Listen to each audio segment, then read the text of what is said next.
আজকে অনেক বাজার কম, বাজার পড়ে গেছে, কারণ গায়ক নাই, কাস্টমার নাই, ক্রেতা শূন্যতা কম।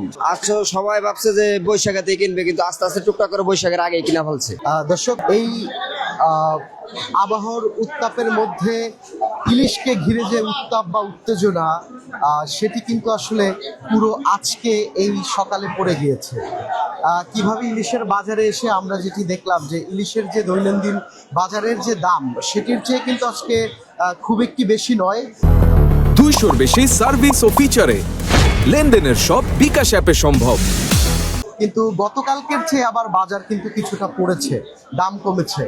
এবং আসলে এই পুরো পান্তার বেলা গড়িয়ে কিন্তু আর কিছু সময় পরেই হয়তো গরম ভাতের যোগান হবে, কিন্তু পান্তা ইলিশের সকালের ইলিশের যোগানটি এখনো দেওয়ার জন্য কিন্তু আসলে সেই যে উৎসব কিংবা পার্বণের যে ঐতিহ্য, পহেলা বৈশাখের যে ঐতিহ্যগত প্রথাগত যে খাবার পান্তার সাথে ইলিশ, সেটি কিন্তু নেওয়ার জন্য এখনো আসলে ক্রেতারা দোকানে আসছেন, ইলিশের দরদাম করছেন এবং ইলিশ কিনছেন।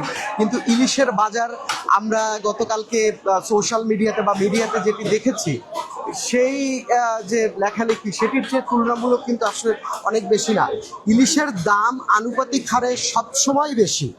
বাংলাদেশের আমাদের এই মাছ, আমাদের নদী, আমাদের সাগর, আমাদের পণ্য, সেখান থেকে ইলিশের দাম যেটা হওয়ার কথা ছিল আসলে সেই দামে হয়তো আমরা ইলিশ পাই না, সে সত্যি।